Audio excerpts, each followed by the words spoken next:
잠깐 기도하고 말씀 전해드리겠습니다. 사랑과 은혜가 풍성하신 아버지 하나님 감사합니다.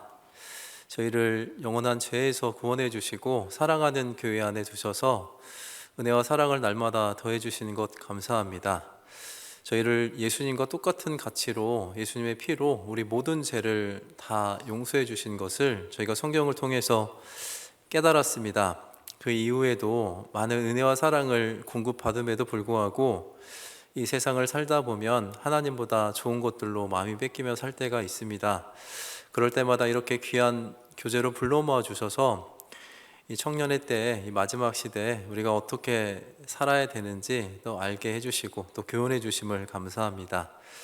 오늘은 하나님이 침묵하실 때를 통해서 하나님께서 왜 나에게만 침묵하시는지, 그리고 그 침묵에 대한 이해를 통해서 묵묵하게 기다리는 가운데 하나님의 그 소망을 바라보고 하나님께 귀하게 쓰임 받는 그런 청년들이 될 수 있도록 축복해 주시기를 원합니다. 이곳에 함께하는 청년 형제 자매님들 각각 가정마다도 지켜주시고 현재 하고 있는 그 모든 일이 하나님의 그 선하신 뜻 가운데 다 이루어지기를 또한 소망합니다. 시작하는 시간입니다. 마치는 시간까지 하나님의 은혜와 사랑만 넘치기를 바라며 예수님 이름으로 기도드립니다. 아멘. 네, 에스겔서 3장을 보겠습니다.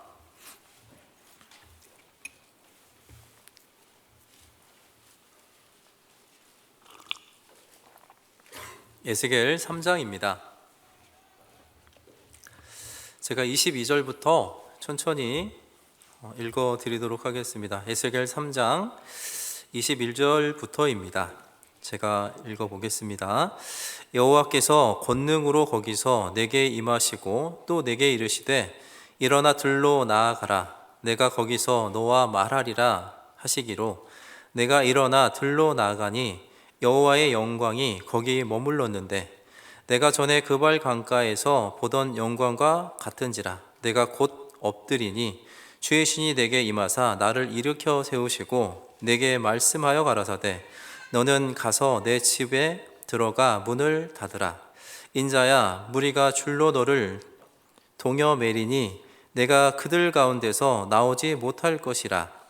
내가 내 혀로 내 입천장에 붙게 하여 너로 벙어리 되어 그들의 책망자가 되지 못하게 하리니 그들은 패역한 족속임이니라. 17절은 같이 읽겠습니다.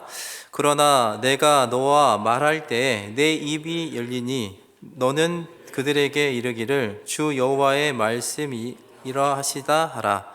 들을 자는 들을 것이요 듣기 싫은 자는 듣지 아니하리니 그들은 패역한 족속임이니라. 네, 오늘은 에스겔에게 하나님이 침묵하신 내용을 통해서요, 하나님이 침묵하실 때가 어떤 때인지를 좀 설명을 드려보려고 합니다. 이 침자가 잠길 침입니다.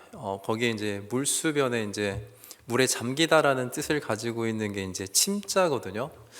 그리고 이 묵자는 이 잠잠할 묵입니다. 그래서 이 검은 흙에 옆에 이제 개견이 있거든요. 그래서 이 캄캄한 어둠 가운데서 개가 그 낯선 환경 가운데 웅크리고 있는 게 아니고요, 주인이 나에게 명령할 것을 내가 이렇게 쫑긋하면서 이렇게 기다리고 있는 것, 이것이 이제 묵이라고 되어 있습니다. 어쨌든 이것을 더해보면 어쨌든 하나님이 우리를 언젠가는 쓰시는 때가 있거든요. 근데 그 때가 되는 그 타이밍은 우리가 물에 깊이 잠기는 그때라고 되어 있습니다. 그래서 하나님은 많은 그리스도인들과 함께 침묵하셨습니다. 그를 갑자기 쓰신 거는 성경을 찾아보면 없어요. 하나님이 그들을 통해서 침묵하게 하는 그런 시간들이 이제 반드시 있었거든요. 이 에스겔에게는, 저희가 에스겔을 너무나 잘 알고 있잖아요. 에스겔이 이제 2차 포로로 끌려갔을 때 그가 처음 그 이상을 본 거, 하나님의 환상을 본 것이 그의 나이가 30세 되는 때였습니다. 여기 에스겔 1장에 보면 그렇게 돼 있거든요. 에스겔 1장 1절에 제30년 4월 5일에 라고 되어 있습니다. 그의 나이 30년 4월 5일에 그발 강가에서 하나님의 그 환상을 보게 됩니다. 근데 그때가 어느 때냐면 2절에 보면 여호와긴 왕이 사로잡힌 지 5년 그달 5일이라고 되어 있습니다. 2차에 끌려갔을 때 5년이라는 시간이 흐른 후에 그때 하나님이 이상 가운데 에스겔을 이렇게 만나는 장면이 1장에 이제 기록되어 있습니다.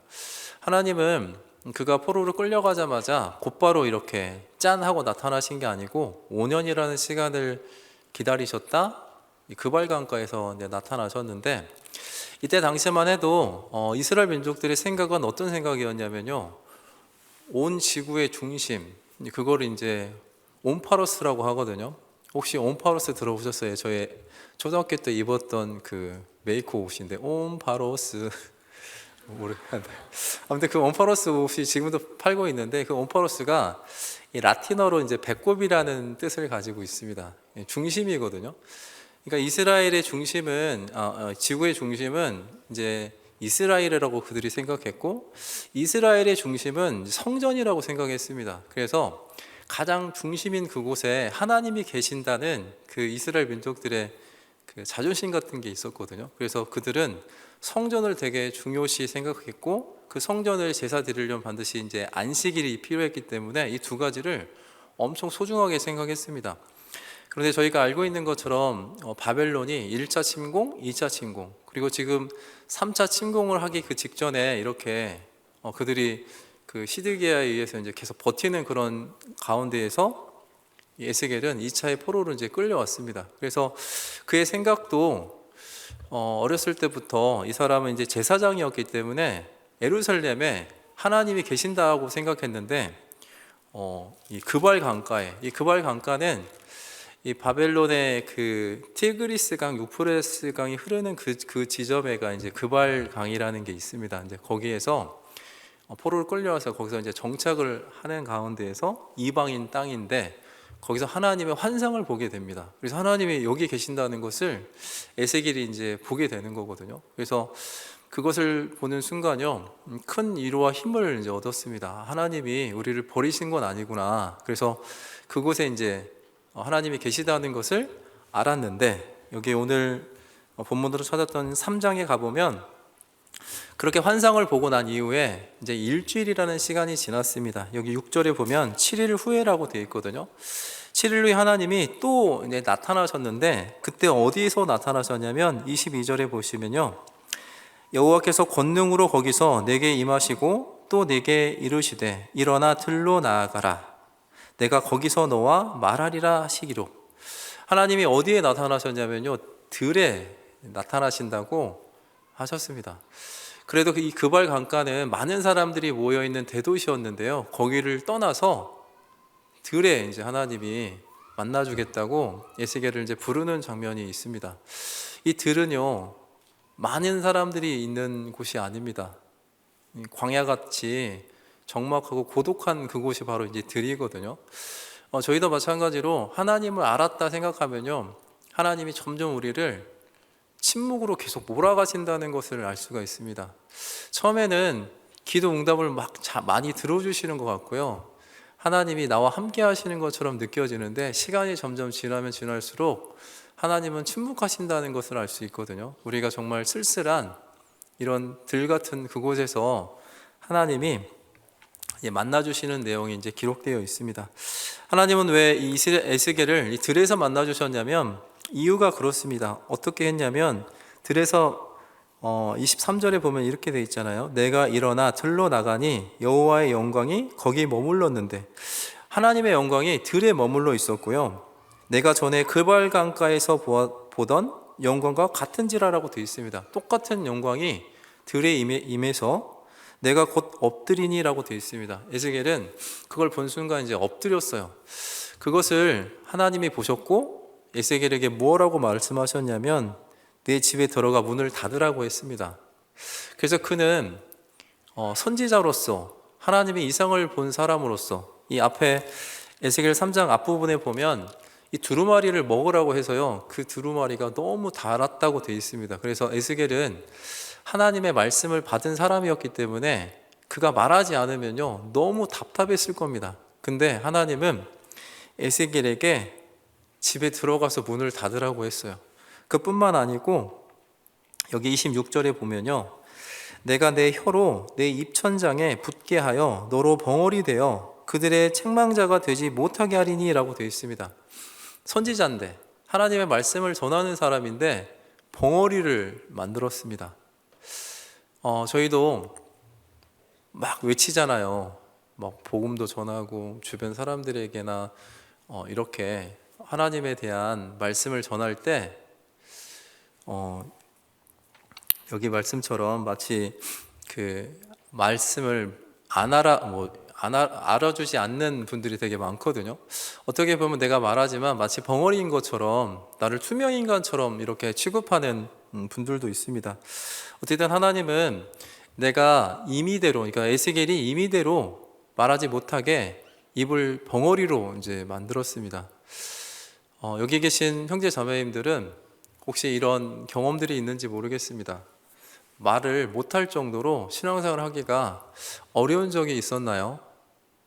만약에 아직 그게 없었다면 아직 하나님의 말씀을 전할 수 있는 그런 상황이 아직 못 된다. 다시 말해서 침묵의 순간이 결국엔 하나님으로부터 하나님을 만날 수 있는 어떤 시간인데도 불구하고 오늘 주일 말씀처럼 우리가 정말 그곳에 이렇게 주인공이 돼야 되는데 여전히 조연이나 엑스트라처럼 그냥 아빠 엄마와 함께하는 하나님, 나와 함께하는 그 하나님을 아직 발견하지 못했을 거라고 생각이 듭니다. 어쨌든 때가 되면 그 일이 우리 각자에게도 분명히 임할 겁니다.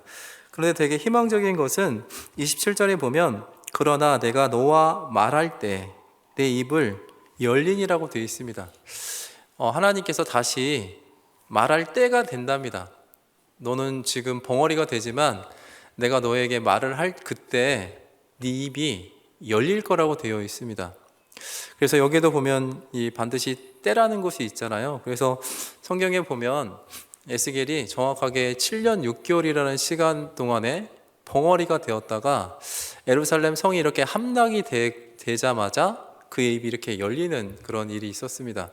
그래서 그런 과정 가운데에서 에스겔은 벙어리가 되면서 엄청나게 많은 침묵의 시간을 갖게 되었습니다.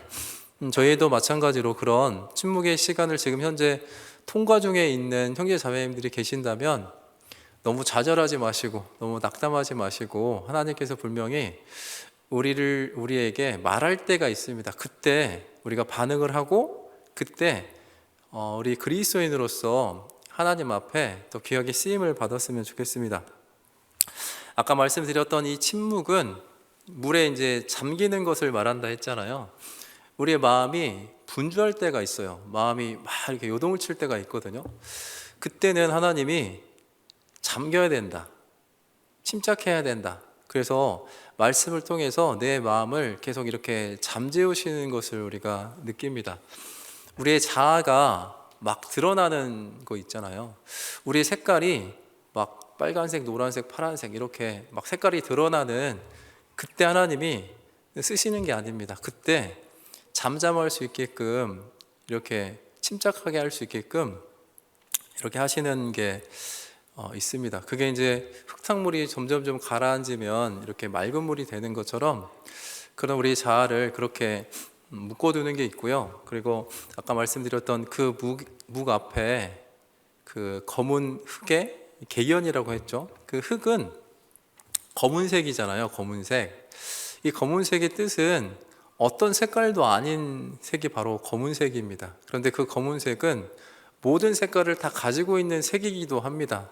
그래서 결국엔 하나님은 하나님의 뜻을 나타내고자 하는 사람에겐요, 색깔이 없는 사람을 하나님이 쓰신다는 걸 알 수가 있습니다. 근데 그 안에 많은 색이 담겨져 있죠. 그래서 우리가 지금 현재 어두컴컴한 어떤 침묵의 순간에 지금 맞닥뜨려 있다면 그것이 곧 하나님을 이렇게 드러내게 하는, 나타나게 하는 그런 어떤 시간일 수 있습니다. 그래서 침묵은 결코 너무 힘들고 괴로운 것이 아니라 하나님을 만날 수 있고 하나님을 나타낼 수 있는 어떤 그런 시간이 거의 되었다는 것을 또 의미하기도 합니다.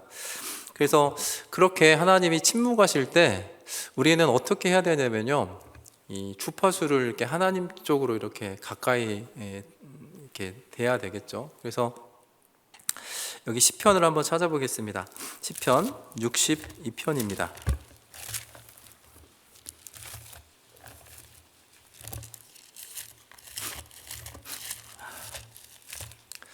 시편 62편 제가 1절을 한번 읽어보도록 하겠습니다. 나의 영혼이 잠잠히 하나님만 바라며 나의 구원이 그에게서 나는도다. 오직 저만 나의 반석이시요 나의 구원이시요 나의 산성이시니 내가 크게 요동치 아니하리로다. 우리의 영혼이 잠잠하면서 하나님만 바랄 그때를 하나님이 기다리십니다. 그때 비로소 우리가 무엇을 얻게 되냐면 이 나의 구원이 그에게서 난다는 것을 이제 알 수 있게 됩니다. 여기 5절에도 보면요, 나의 영혼아 잠잠히 하나님만 바라라. 대저 나의 소망이 저로 쫓아 나는도다. 더 잠잠히 참아 기다리면 어떤 일이 일어나냐면요, 나의 소망이 주님에게만 있다는 것을 나중에 발견하게 됩니다. 지금 하나님이 나에게 침묵하신다고 생각이 드는데 왜 날 아직도 구원하지 못하시고 왜 나에게는 그런 소망이 없을까? 아직 침묵을 시작하지 않았고 그 침묵의 기간이 아직도 남아있기 때문에 이제 그럴 수 있습니다. 어쨌든 하나님은 잠잠히 하나님을 바라고 하나님을 기다리잖아요. 그러면 반드시 구원이 오고 반드시 우리에게 그 소망을 보여주신다는 것을 이제 알 수가 있습니다. 여기 시편 찾았으니까 시편 46편도 한번 보겠습니다. 그렇게 하나님이 빨리 나타나야 되는데 그렇게 침묵하시는 이유가 시편 46편에 이제 기록되어 있습니다. 10절을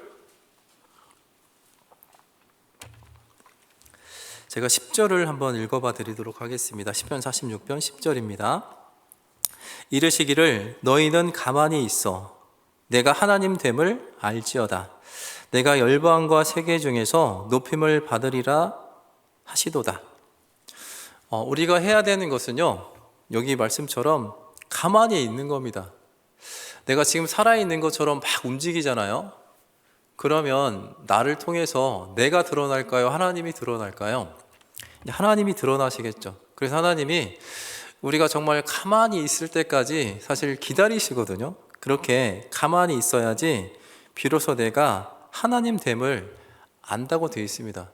내가 스스로 이것도 잘하고 저것도 잘하면요, 그를 통해서 하나님이 살아계시고 하나님을 알 수 있는 방법이 없거든요. 그런데 내가 철저히 낮아져서 야, 나 진짜 아무것도 못하겠다 할 그때 비로소 그를 통해서 하나님을 쫙 하고 나타내십니다. 그래서 잘 읽어보시면요, 우리가 열방과 세계 중에서 높임을 받는 게 아니고 내가 열방과 세계 중에서 높임을 받는다고 되어 있습니다. 하나님이 우리를 통해서 세계 중에서 열방 중에서 높임을 받고 싶은 게 하나님의 또 침묵의 또 목적이기도 합니다. 저희 아이들이 자라면 저희 아이들만 칭찬을 받는 게 아니고 그 아이를 키운 부모님이 누구냐 이렇게 칭찬을 받는 것처럼요, 하나님은 우리를 통해서 그런 영광을 받고 싶어 하십니다. 그러려면 우리에게 반드시 필요한 것이 바로 이 침묵이라는 것, 가만히 있는 것입니다.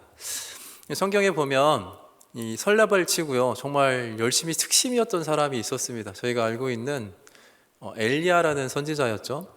그 엘리야는 자기가 정말 이렇게도 해보고 저렇게도 해봤는데 결국엔 남아있는 건 나밖에 없었다. 다 많이 들어보셔서 알잖아요. 그때 그 엘리야가 너무 힘이 빠져가지고요, 이제 호렙산 굴에 이제 들어갑니다. 그 호렙산 굴은 물론 하나님이 엘리야한테 물어보거든요. 야, 너 왜 여기 있냐? 이렇게 물어봤을 때 그 엘리야가 똑같이 얘기합니다. 내가 정말 열심히 특심해서 이렇게 이것도 하고 저것도 했는데 이스라엘 민족들은 하나님을 향해서 가지 않고 나를 죽이려고 이세벨이 그렇게 하는 걸 보고 자기가 너무 지금 힘들어 죽겠다. 에스겔 이미 아직도 살아있죠. 그래서 하나님이 에스겔에게 강한 바람도 그리고 지진도 그리고 불도 내시고 난 이후에 저희가 너무나도 잘 아는 그 세미한 음성을 이렇게 들려주셨습니다. 그때 비로소 그 엘리야는요, 하나님의 그 계획을 이제 알 수 있게 되는 거잖아요. 그래서 우리에게도 마찬가지로 지금 열심히 특심이 된 엘리야처럼 신앙생활을 하고 있는 형제자매님들도 계실 거라고 생각이 듭니다. 그렇지만 더 중요한 건 하나님의 뜻이 온전히 나타날 수 있게끔 우리가 침묵하는 것, 그래서 하나님의 때를 기다리는 것, 이것이 되게 중요하다고 생각이 듭니다. 여기 열왕기상 19장을 찾아보겠습니다. 열왕기상 19장입니다.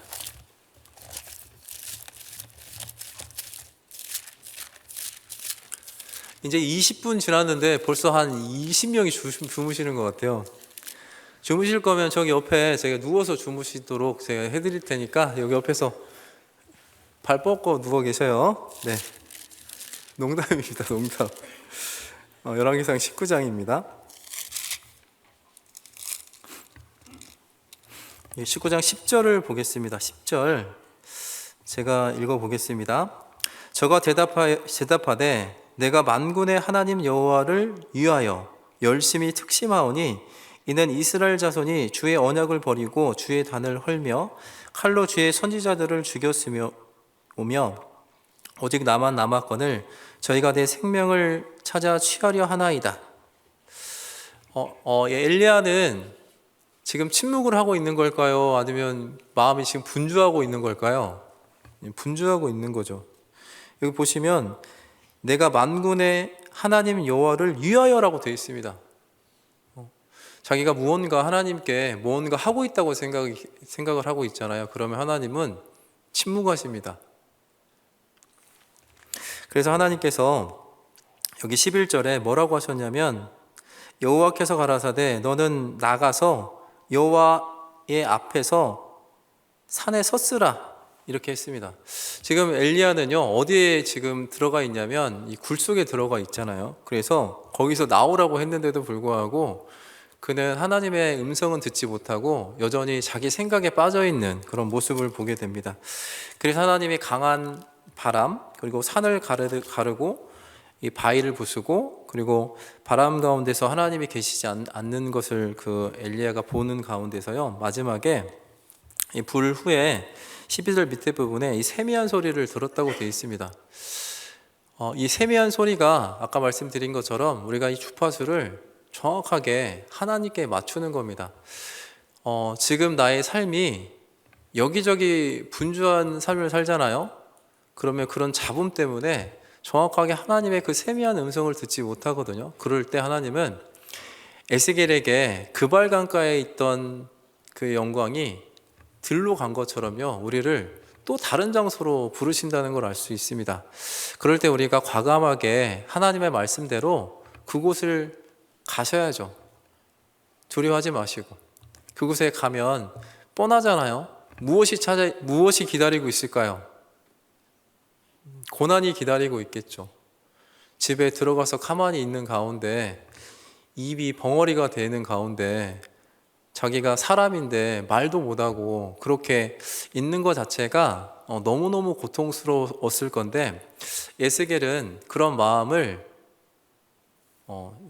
잠잠하게 하는 기간, 그 기간이 저는 필요했다고 생각이 듭니다. 그것이 포로로 끌려간 그 5년이라는 기간 동안에 어떤 일이 있었는지 성경에 기록되지 않았지만 하나님의 영광을 볼 수 있을 정도의 그런 하나님을 신뢰하고 의뢰하는 그런 마음이 있었다고 생각이 듭니다. 요즘에 좀 그런 것 같아요. 그 몸도 있잖아요. 음식을 시도 때도 없이 넣어주면요 몸에 염증이 훨씬 더 많아집니다.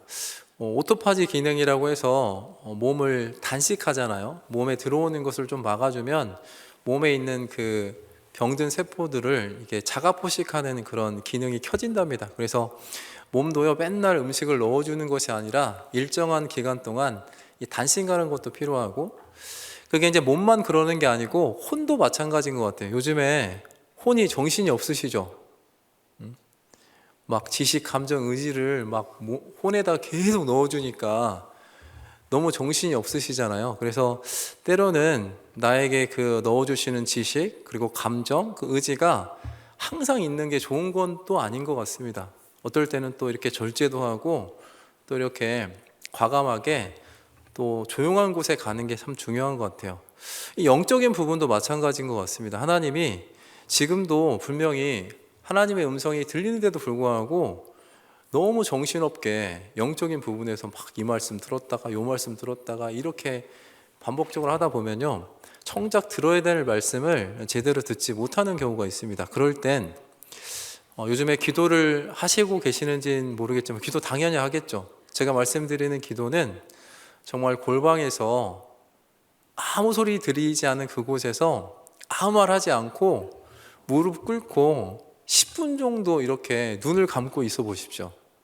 그러면 그때 비로소 내 마음이 정말 잔잔하고 고요한 가운데에서 하나님께서 나에게 해주시는 메시지가 분명히 있을 겁니다. 그 메시지를 듣는 것이 저는 그 침묵의 시작이라고 이제 생각이 듭니다. 그래서 본격적으로 이 하나님이 침묵하실 때 이럴 때가 있거든요. 지금 시작된 분도 계실 거고, 왜냐면 제가 보니까 제가 여기 그 청년에 예전에 2년 전에 이제 4년 동안 있었거든요. 그때 있었던 분이 아직도 있는 걸 보니까요, 나는 도대체 여기서 언제 탈출하냐, 이런 분도 안 계시겠죠. 네. 어쨌든 그런 긴 기간 동안에 나 벌써 38인데 나 이제 봉사회로 가야 되는데 너는 아직도 왜 여기 있냐, 이렇게 하는 분들도 분명히 있을 수 있습니다. 그런데 하나님은 필요하니까 이제 그곳에 있는 거지만요, 침묵할 수 있는 그 시간을 하나님이 우리에게 저는 이제 주시는 거라고 생각이 듭니다. 그래서 이 하나님이 침묵하실 때 가장 중요한 건 그 침묵을 내가 이해해 보려고 해야 됩니다. 왜냐하면 에스겔도 마찬가지로 그 많고 많은 사람 가운데서 왜 나에게 이상을 보여주셨고, 왜 나에게 들에서 나타나 주셨고, 왜 나에게 벙어리가 되게 하셨는지, 본인이 어쨌든 그 침묵을 막 이겨내 보려고 하는 게 아니고 그걸 이해해 보려고 했을 거라고 생각이 듭니다. 아마 에스겔이 저한테 말해주진 않았지만요, 아마 시편 13편처럼 아마 했을 것 같습니다. 시편 13편을 보겠습니다.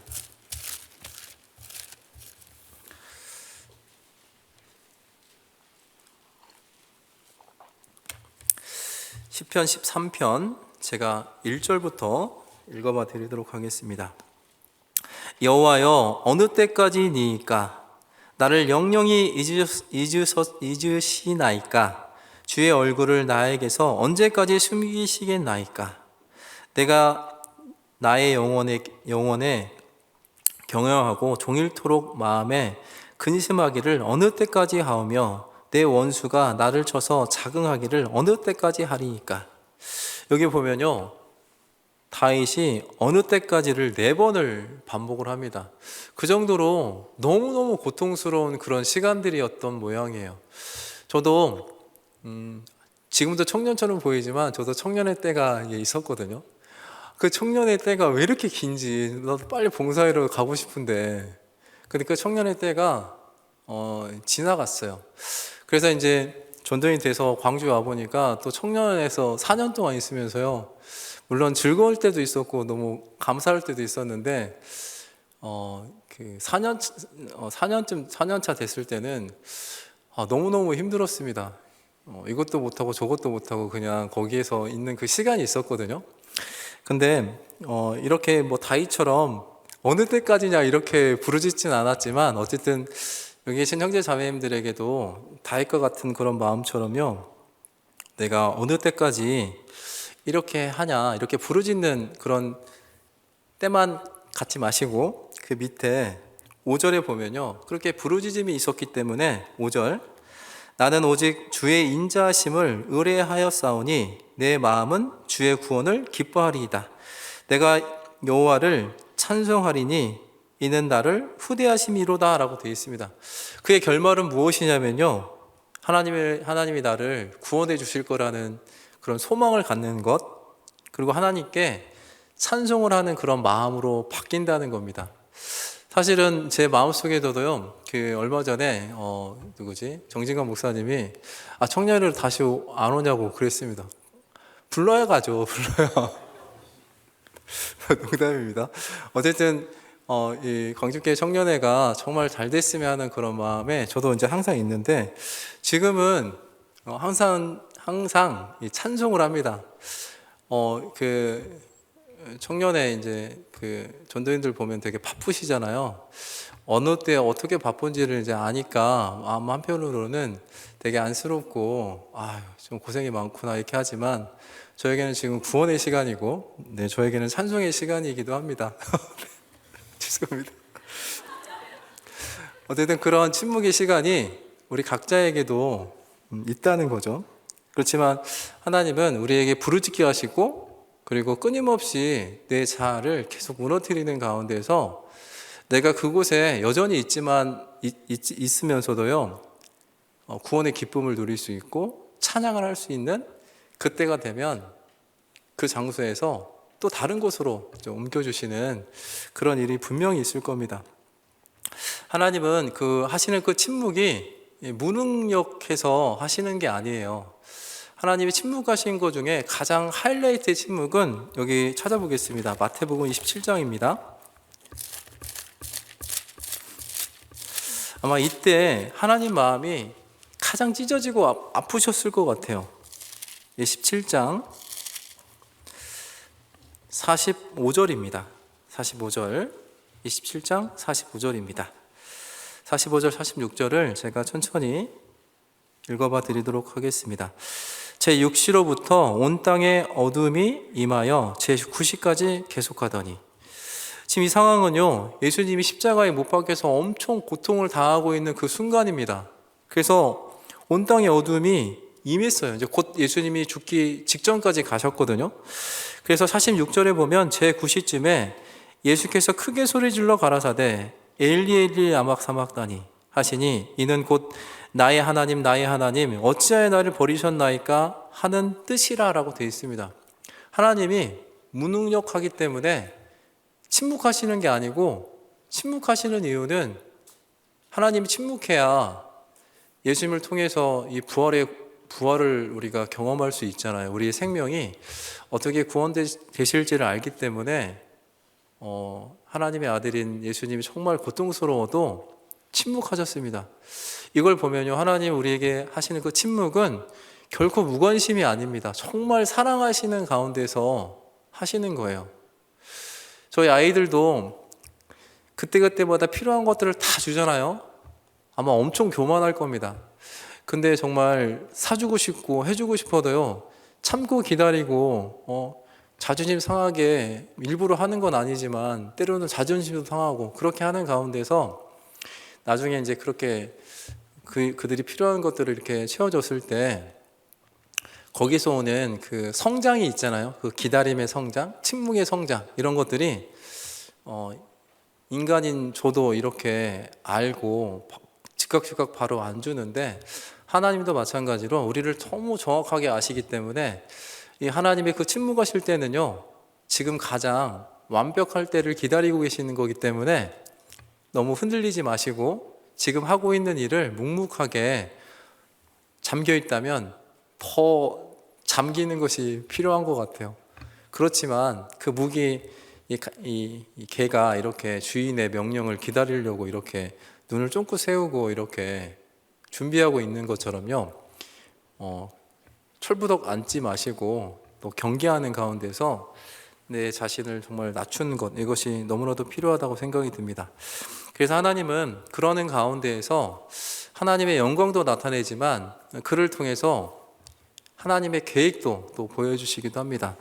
성경에 나오는 성숙한 침묵을 가지고 있는 사람이 있습니다. 다 아시겠지만 바로 욥이거든요. 여기 욥기 23장도 한번 보겠습니다.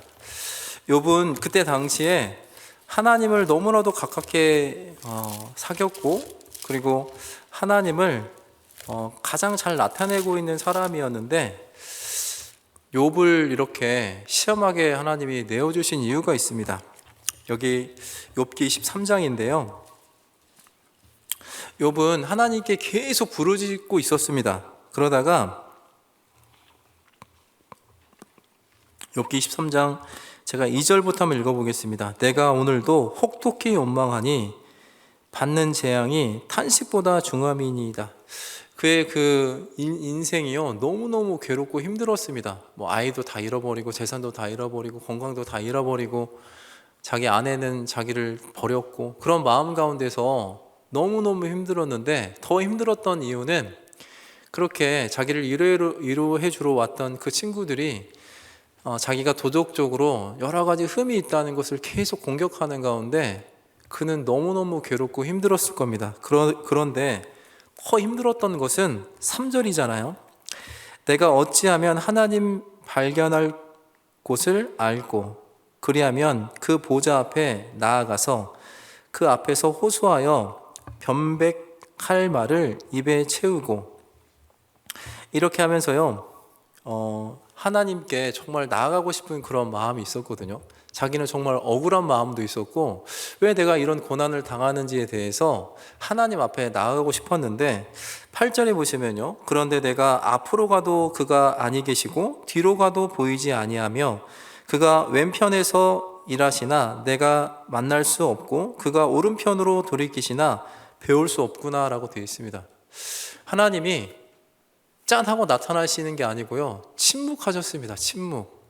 그러는 가운데 그는 어쨌든 하나님을 신뢰했기 때문에 나의 가는 길을 오직 그가 아시나니 그가 나를 단련하신 후에는 내가 정금처럼 나오겠다는 것을 고백하고요 그리고 그의 그 믿음을 계속 지키는 것처럼 보여지거든요. 그런데 계속 공격을 받는 가운데 여기 34장을 한번 가보겠습니다. 34장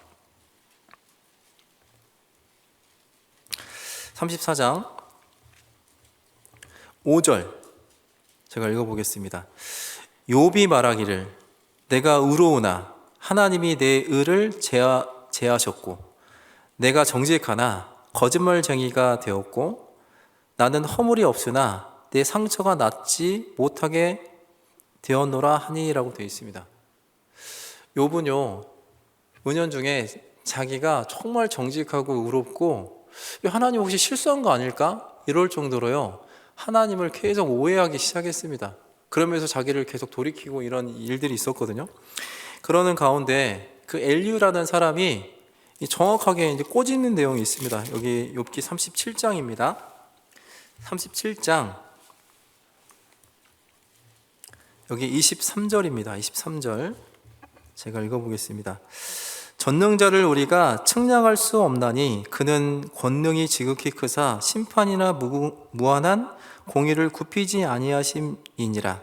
그러므로 사람들은 그를 경외하고 그는 마음에 지혜롭다 하는 자를 돌아보지 아니하시느니라 라고 되어 있습니다. 그러니까 욥은 여전히요 마음속에 정말 의롭고 그 교만한 마음이 마음 깊은 곳에 있다는 것을 하나님이 정확하게 알고 있었습니다. 그래서 욥은요 그런 침묵을 통해서 더 성숙한 신앙으로 하나님이 끌어가시기 위해서 그에게 모든 것을 다 제하시고요 오로지 하나님 앞에 피조물인 욥을 세웠습니다. 그리고 난 이후에 엄청 두들겨 맞고요 여기 38장에 보면 때라고 되어 있습니다. 때가 됐습니다. 어느 때가 됐냐면 욥이 정말 밑바닥으로 철푸덕 내려앉아가지고요 자기가 아무것도 아니구나 이것을 깨달았을 그때 여호와께서 폭풍 가운데서 욥에게 나타나셨습니다. 그리고 욥이 무엇을 잘못했는지 말하기보다는요 이 세상 우주 만물을 어떻게 창조했는지를 쭉 설명합니다. 그런 정말 무한한 세계 가운데에서 그 설명 가운데서요 욥은 아무 말도 할 수가 없었습니다. 왜냐하면 그 무한한 우주 가운데 자기는 너무나도 작고 작은 그냥 피조물이었거든요. 그 창백한 푸르름 그 사진처럼요 그 60억 킬로미터에서 이렇게 찍은 그 사진에 보면 지구가 정말 그 점처럼 조그만한 그런 별이거든요. 근데 그 안에서 우리가 아둥바둥하고 살면서 하나님이 있냐 없냐, 하나님은 왜 이러냐, 이런 어떤 그런 원망하는 마음, 그리고 우리가 정말 침묵하지 못하고 설레발치는 그런 마음들을 이 욥기를 통해서요 이렇게 또 알게 해주십니다. 그래서 욥이 나중에 여기 42장에 가보면 이렇게 말하고 있잖아요. 42장 1절에 이럴 때 하나님이 우리를 통해서 분명히 침묵을 깨시고 말할 때가 있을 겁니다. 42장입니다. 욥이 여호와께 대답하여 가로되 주께서는 무소불능하시오며 무슨 경영이든지 못 이루실 것이 없는 줄 아오니 무지한 말로 이치를 가리우는 자가 누구이니까 내가 스스로 깨달을 수 없는 일을 말하였고 스스로 알 수 없고 헤아리기 어려운 일을 말하였나이다 라고 되어 있습니다. 그는 결국에는 무엇을 인정했냐면 창조주를 창조주로 인정했고 나는 피조물이고 하나님의 계획 가운데서 이렇게 되는구나 이것을 스스로 인정하게 되었습니다. 이것이 하나님이 욥에게 침묵을 하신 이유입니다. 우리도 마찬가지로 하나님이 침묵하실 때이잖아요. 때. 여기 전도서 3장을 보겠습니다. 때에 대한 완벽한 설명이 이 전도서 3장에 기록되어 있잖아요. 전도서 3장 1절을 보면요, 천하의 범사가 기한이 있고 모든 목적이 이룰 때가 있나니. 사실 이것을 인정하는 시간이 많이 걸립니다. 왜냐하면 지금 현재 여기 계신 형제 자매님들도요, 우리가 내 개인 일을 하는 게 아니고 내 나름대로 하나님의 뜻을 향해서 하나님 일을 하고 있는데 왜 나에게는 그런 목적이 왜 이렇게 안 이루어지냐, 왜 나에게는 그때가 왜 안 오는 거냐. 그런데 우리는요 어떻게 해야 되냐면 3절에 보면 죽일 때가 있고 치료시킬 때가 있다고 되어 있습니다. 죽는 것도요 내 마음대로 죽는 게 아닙니다. 여기 보면 죽일 때잖아요. 죽일 때. 지금은 하나님이 침묵하게 계속 나를 낮추고 있는 죽일 때라면 그 죽일 때를 내가 인정하고요 그것을 받아들이는 것, 그것이 침묵을 깨고 하나님의 음성을 들을 수 있는 그때입니다. 그리고 어떤 분들은요 치료시킬 때가 있어요. 하나님 그때 치료시켜줄 때 치료시켜줬어야죠. 왜 지금 치료 이제 안 받고 싶은데요. 그때 또 치료시키는 때가 있습니다. 그래서 하나님이 막 부르짖을 때는 치료 안 시켜줬다가 모른 척하고 있는 것처럼 느껴질 때 치료를 시켜주실 때가 있거든요. 그때 내가 정말 순종하고 하나님의 뜻 가운데 그분의 섭리를 내가 인정하는 그때가 바로 이 침묵이 정말 우리에게 가장 필요한 그때라고 생각이 듭니다. 다시 여기 본문으로 돌아가서 좀 정리를 해보면, 그래서 이 에스겔 3장에 가보면요, 에스겔은 그런 그 5년이라는 기간 동안에 침묵을 하나님이 하시고 그발강가에서 만나주셨고, 그리고 또 들에 와서 또 만나주셨고, 그리고 집에 들어가라고 했고, 벙어리가 되게 했고, 그리고 여기 27절에 그러나 내가 너와 말할 때 내 입을 열리니라고 되어 있습니다. 내가 너와 말할 때 그때를 이 에스겔은 기다렸겠죠. 근데 그 기다렸는데 기다리는 시간이 너무너무 고통스러운 시간이었습니다. 4장에 보면 이스라엘 민족들이 어떻게 멸망할 건지를 그 박석이라는 이런 돌판에다가요 이제 그림을 그리게 했습니다. 그래서 이스라엘 민족들이 어떻게 멸망할지를 거기다 이렇게 그림을 그리게 했고요. 이 4절에 보면 그가 잠을 잘 때 왼편으로 390일 동안 누워있게 했고 오른편으로 40일 동안 누워있게 했습니다. 그래서 여로보암 시대 때부터 이스라엘 멸망할 때까지 하나님 앞에 정말 죄 가운데 살았던 그런 것들을요 390일 동안 왼편으로, 또 40일 동안은 이스라엘 민족들이 이제 함락되고 난 이후에 정확하게 40년이 지나면 고레스가 이렇게 칙령으로요 이스라엘 민족들을 해방하는 그런 시간이 대략 한 40년 후였거든요. 여기 이제 이스라엘이 완전히 멸망하고 난 이후의 기점으로 봤을 땐. 그래서 그것을 표징으로 나타내게 하기 위해서 말도 못하고 그것을 행동으로 이제 하게 된 겁니다. 그런데 중요한 건 그것만 있었던 게 아니었습니다. 여기 4장 9절에 보면요, 너는 밀과 보리와 콩과 팥과 조와 귀리를 가져다가 한 그릇에 담고 떡을 만들어 내 모로 눕는 날수 곧 390일을 먹되라고 되어 있습니다. 이게 390일 동안 먹는데 푸짐하게 막 먹는 것처럼 보이잖아요. 밀, 보리, 콩, 막 팥, 얼마나 몸에 좋아요. 그지만 제한되어 있었습니다. 여기 10절에 보면 너는 식물을 달아서 하루 20세겔 중에서 먹으라고 되어 있습니다. 20세겔씩 먹으래요. 20세겔이 몇 g이냐면 230g이에요. 230g. 이만큼밖에 안 돼요. 그거를 하루에 한 끼 먹는 게 아니고 세 끼로 나누면 75g씩이거든요. 그러니까 너무 적은 양으로요 음식을 먹으라고 했는데 11절에 물은 어떻게 됐냐면 흰의 6분의 1씩 먹으라고 했습니다. 한 흰이 3.66리터거든요. 이것을 6분의 1로 나누면 600ml예요. 500ml짜리 이렇게 피트병 있잖아요. 그거보다 좀 더 많은 양을 이제 물로 먹으라고 했습니다. 그걸로 이제 밥도 해 먹고 물도 마셔야 되는 상황인 거예요. 그런데 거기에다가 먹을 때 어떻게 먹으라고 했냐면 사람 똥을 말려가지고 그걸로 불을 피워서 먹으라고 했습니다. 냄새가 너무 고약하니까 하나님이 그 대신 소똥으로 그것을 며칠 동안 먹었냐면요 390일을 먹었습니다. 근데 390일 뭐 먹을 수 있다고 생각이 들죠. 390일. 그렇지만 이 에스겔은 일반 사람이 아니었고 에스겔서 1장에 보면 제사장이었습니다. 제사장. 어렸을 때부터 그는 부정한 것을 절대 만지지도 않고 부정한 일을 하지도 않았는데 390일 동안 정말 그 가증하고 부정한 일을 하면서 벙어리 되는 가운데서 불편하게 항상 왼편으로 누우면서 그 일을 하려고 해보십시오. 얼마나 고통스럽겠습니까? 그래서 그렇게 했던 이유는요, 이스라엘 민족들이 나중에 포로로 끌려가고 전 세계에 흩어져서 어떤 고통을 당하고 어떤 음식을 먹으면서 어떻게 살 건지가 미리 예언이 되어 있었습니다. 여기 13절입니다. 13절. 4장 13절입니다. 제가 읽어보겠습니다. 여호와께서 또 가라사대 내가 열국으로 쫓아 흩을 이스라엘 자손이 거기서 이와 같이 부정한 떡을 먹으리라 하시기로. 이렇게 부정한 떡을 먹게끔 그는 말로 아니고요 행동, 몸으로 그렇게 그걸 증거했고 14절에 보면 내가 가로되 오호라 주 여호와여 나는 영혼을 더럽힌 일이 없었나이다. 어려서부터 지금까지 스스로 죽은 것이나 짐승에게 찢긴 것을 먹지 아니하였고 가증한 고기를 입에 넣지도 아니하였나이다. 이 제사장이었기 때문에 그렇게 하는 일들이요 너무너무 고통스러웠습니다. 근데 말도 못하고 침묵하면서 그 일을 묵묵하게 했다는 겁니다.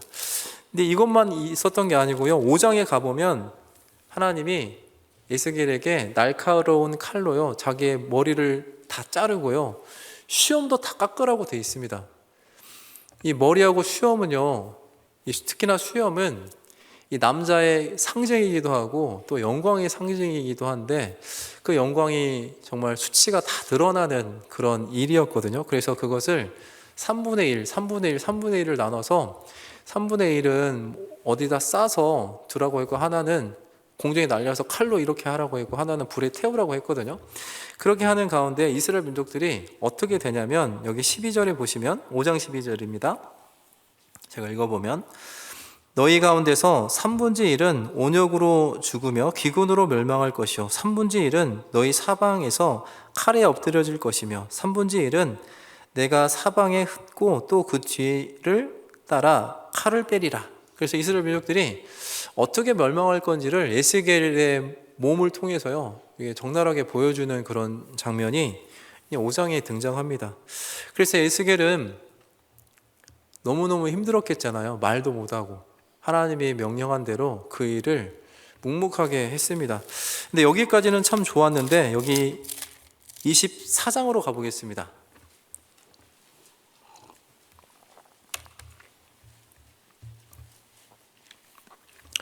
여기 16절부터 제가 천천히 읽어보겠습니다.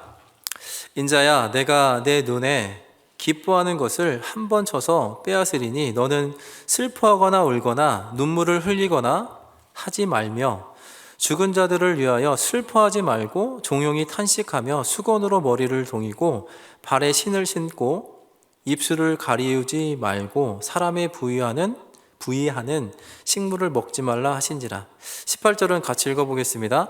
내가 아침에 백성에게 고하였더니 저녁에 내 아내가 죽기로 아침에 내가 받은 명령대로 행하매. 정말 너무 고통스러운 일이었는데 자기 아내가 어떻게 죽을지를 하나님이 알려주셨고, 그리고 아내가 죽었는데요, 울지도 말합니다. 여기 아이를 데리고 있는 또 형제님들이 계시잖아요. 만약에 아이가 있는 상태에서 아내가 오늘 만약에 죽는다고 생각해 보십시오. 그러면 얼마나 슬프겠습니까, 진짜. 그런데 울지도 말합니다.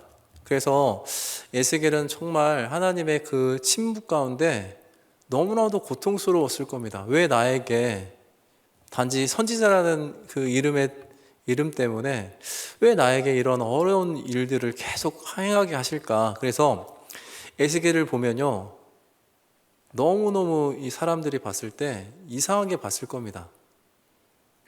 그런데 이제 반전이 막 일어나잖아요. 여기 에스겔 33장입니다. 어떤 반전이 일어나냐면 33장 21절입니다.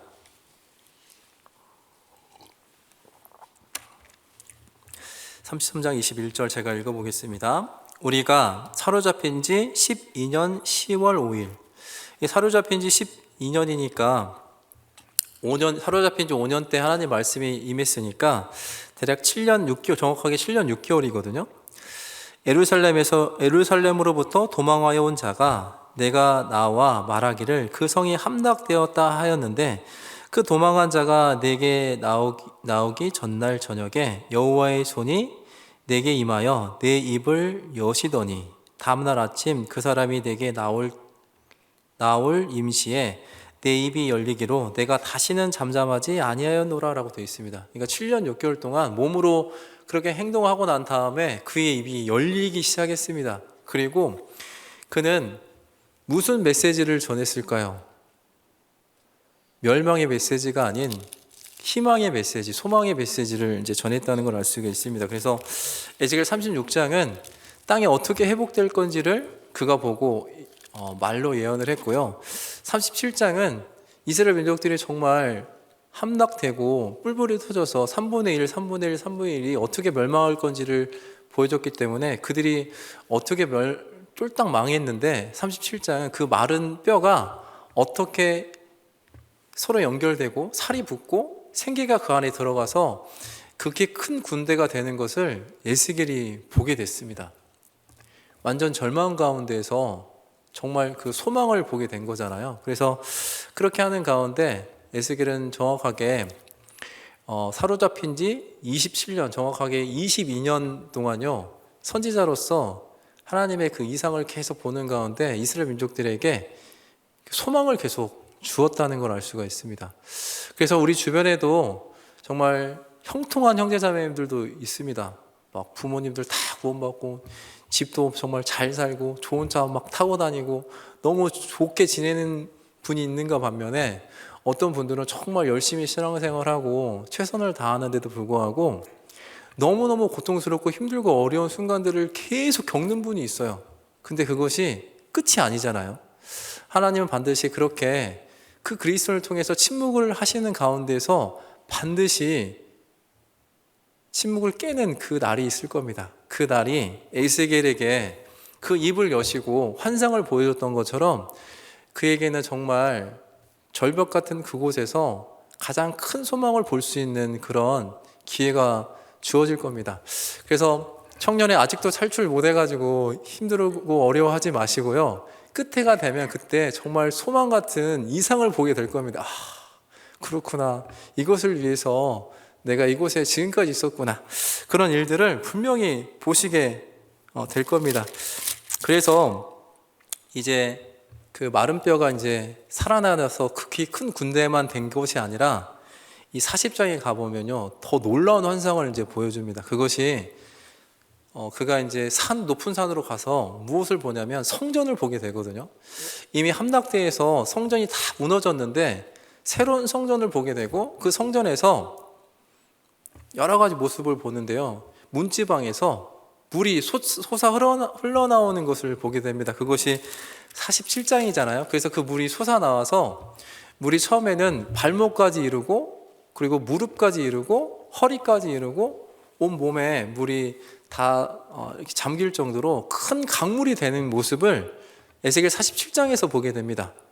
그래서 그렇게 말랐던 그 강이 살아나서요, 사해에 고기가 살게 되고, 그리고 그 주변에 나무가 많게 되고, 어부들도 그곳에 와서 물고기를 잡는다고 되어 있습니다. 여기까지 찾아보겠습니다. 에스겔 47장입니다.